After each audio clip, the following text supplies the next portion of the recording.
자, 여러분 도스옙스키의 죄와벌입니다.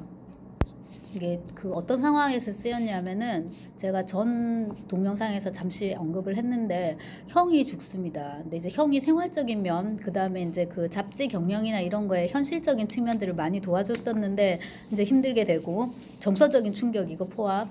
그 다음에 이제 첫 번째 부인이었던 마리아 드미트리예브나 이사예바 얘긴데요.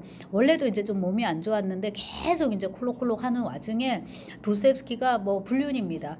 폴리나하고 이제 이렇게 사귀게 되고 이런 상황인 거잖아요. 이게 이제 뭐 누구나 그렇겠지만 가뜩이나 이제 여린 그런 그 정신 세계를 여린 이제 이런 마음을 가진 도스옙스키에게는 굉장히 큰 이제 죄책감을 안겨줬던 것 같은데, 물론 이제 그러면 그러지를 말아야지라고 이제 얘기할 수 있겠지만은 여하튼 이제 그리 되고 말았습니다. 그래서 이런 이제 모순적인 정황을 겪어본 사람이 사실 쓸 수 있는 거잖아요. 지금 내 앞에 마샤가 누워있다. 이 마샤는 마리아의 애칭입니다. 내가 마샤를 다시 볼 수 있을 것인가. 이렇게 이제 죽어가는 아내를 보면서 이제 도스옙스키가 메모를 남긴 게 있습니다. 되게 애절한데, 한편으로는 또 그러면서 이제 페테르부르크에서 날아올 젊은 여자친구의 편지를 기다리고 있었다라는 이런 이제 정황이 인간의 모순에 대해서 다시 한번 이제 생각하게 합니다. 여하튼 이제 그래서 또 아내도 죽고, 그 다음에 이제 그 전 남편 소생의 아들이 도스옙스키의 부양자로 이제 남겨지게 됩니다. 그러니까 일단은 돈이 너무나도 이제 궁해지는 그런 힘든 상황이었고요.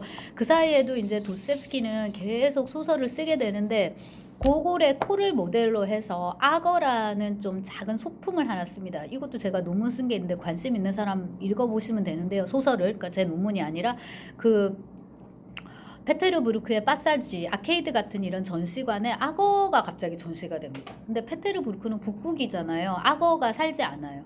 그러니까 이제 사람들이 악어 구경을 가는 거예요. 그 중에 이제 어떤 관리인가 하는 사람이 이제 악어 구경을 갔는데 까불다가 악어한테 잡아먹혀요. 악어 뱃속으로 들어가요. 근데 그러면 죽어야 되잖아요. 이렇게 소화가 되고. 근데 이제 죽지 않고 거기서 이제 사상에 이제 사로잡히게 되는 거예요. 근데 이제 거기서 사로잡히는 게 공리주의, 뭐 사회주의 이런 겁니다. 그래서 이제 악어는 그 고골의 코를 모델로 한 희극적 소품이다라고 제가 이제 정리를 해놨는데, 굉장히 이제 정치 풍자적인 이제 그런 작품이고, 체르니셰프스키라는 그 작가가 있습니다. 써보겠습니다. 우리말로.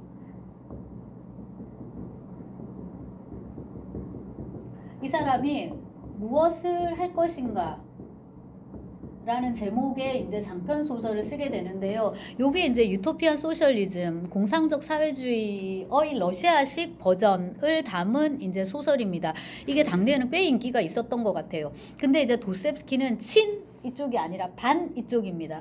그래서 이제 얘네들을 묶어가지고 60년대 세대라고 이제 불렀는데, 요런 식의 이제 사회주의 사상에 경도된 일단의 이제 젊은 친구들을 실제로 도스옙스키하고 나이 차이가 많이 나지는 않습니다. 근데 이제 세대 감각이 너무 다른 거예요. 생각하는 게 너무 다르고, 이 무렵에 이제 도스옙스키는 완전히 중년의 보수였기 때문에 이런 체르니셰프스키를 비롯한 급진적 사회주의자들이 굉장히 무서운 거예요. 그래서 러시아가 저쪽으로 가면 망하는데 얘네들이 파급력이 커지니까 안 되겠다. 이거를 이제 어떻게든 제어해야 되겠다라고 이제 생각을 하고, 악어에서 이제 그 잡아먹히는 그 주인공이 말하자면 체르니셰프스키의 패러디라는 거죠. 읽어보면은 그렇게 읽을 만한 소지가 다분히 있고, 이제 그 동시대인들은 정말 그렇게 읽었겠다 싶고요. 물론 도스옙스키는 아니라고. 내가 이 사람 체르니셰프스키는 인생의 많은 부분을 유형지에서 보냅니다. 이 무엇을 할 것인가도 이제 유형지에서 썼는데, 귀양살이 하고 있는 사람을 내가 그렇게까지 막 이렇게 씹었겠느냐 이제 이렇게 얘기는 하는데, 말씀드렸듯이 그런 소지가 이제 다분히 있고,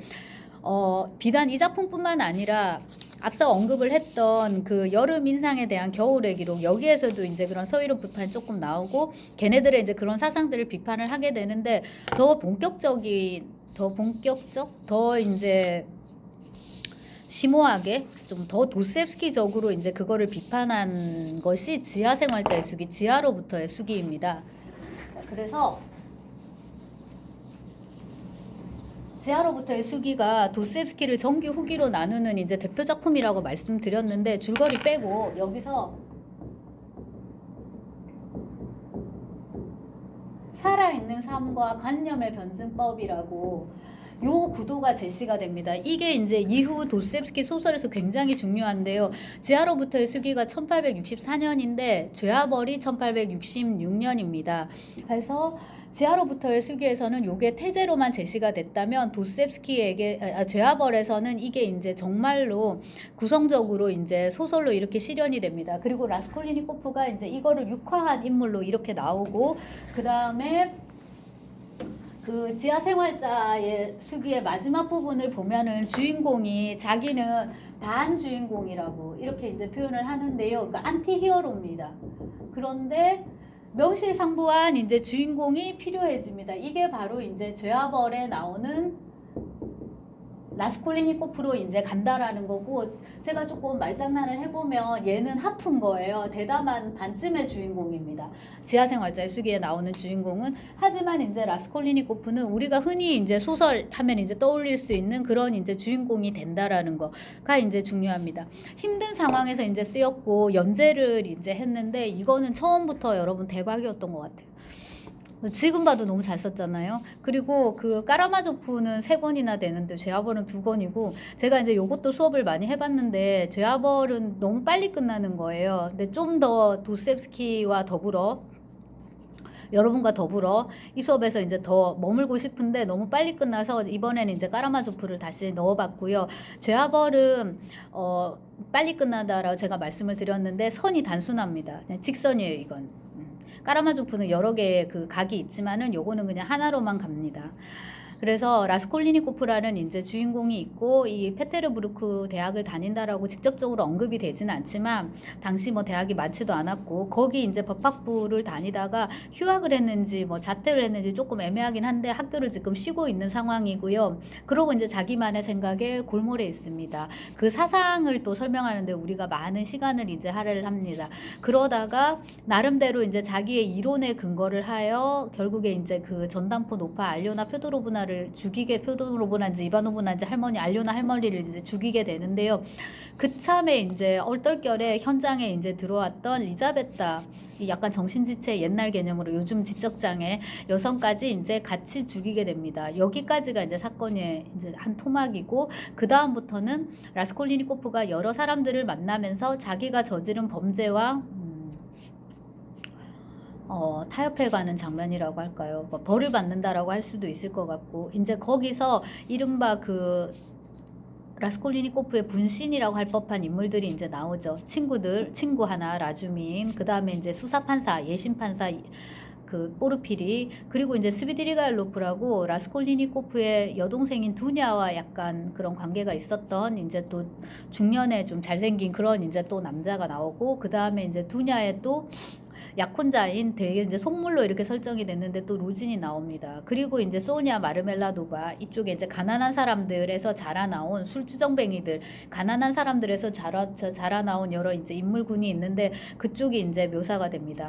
그리고 이제 그 소니아 집에 보면은 같은 하숙집에 레베자트니코프라는 인물이 살고 있거든요. 근데 여기가 이제 그 프리의 그런 사회주의를 이제 대변하는 인물로, 그 루진은 이제 공리주의에 속화된 버전이고 이제 이런데, 이것도 할 얘기가 엄청나게 많습니다. 영국에서는 멀쩡한 공리주의가, 벤덤이나 뭐 밀이나 이런 사람들이 확립한 멀쩡한 공리주의가 도스옙스키 소설 속에 들어와서 여기 찌질이들의 이제 그 옷을 입는 순간 이제 굉장히 속화되고 패러디되고 희화되는 그런 양상을 이제 띠게 됩니다. 왜냐하면 주인공을 살려야 되거든요. 그리고 이제 이 주인공은 이러이러한 사상 때문에 말하자면 파멸했지만 결과적으로 그걸로부터 멀어져서 그걸로부터 이제 거리를 두게 되고 하면서 이제 종교적인 어떤 부활에 이르는 걸로 가야 되는 것이거든요. 작가의 구상에 의할 때는. 그래서 이제 마지막에 이제 작가가 그 노파와 리자베타를 이 도끼로 죽인 건 바로 저입니다 하고 이제 그는 자수를 했다라고 자신의 진술을 반복했다라고 하고 소설을 끝내지 않고 에필로그를 단단 말이에요. 거기 이제 소냐랑 같이 이렇게 시베리아 가서 이제 유형살이 하고 있는데 그 장면을 쓴 이유, 그 다음에 이제 거기서 보면 선모충, 이상한 벌레가 나타나갖고 사람들을 다 오만이라는 병에 이제 걸리게 합니다. 그럴 때 말이 안 되는데 그런 이제 정신질환에 완전 알레고리 같은 이제 그런 꿈인데요. 그런 꿈을 작가가 삽입한 이유, 그 다음에 이제 마지막에 성경을 굳이 등장시켜야 했던 이유, 그 다음에 이제 소냐가 갖다 준 성경을 끝끝내 라스콜리니코프가 펼치지 않습니다. 그냥 보고만 이렇게 책만 이렇게 껍데기만 이렇게 보고 있지 이렇게 열지 않아요. 그녀의 믿음이 나의 믿음이 되면 왜 안 된단 말인가라고 이제 생각은 하지만 이미 이제 말도 잃어버렸고 말을 잃어버렸다 하면 작가 시점으로 이렇게 이제 에필로그는 진행이 됩니다. 기존에는 그러지 않았거든요. 기존 본문에서는 주인공 시점입니다. 그래서 여러 가지로 이제 얘기할 것이 많지만 무엇보다도 스토리가 굉장히 강렬한 이제 그런 소설을 도스토옙스키가 쓰게 되죠. 주인공의 형상도 굉장히 매력적이고 전대미문의 이제 소설이 하나 탄생했다고 보면 됩니다.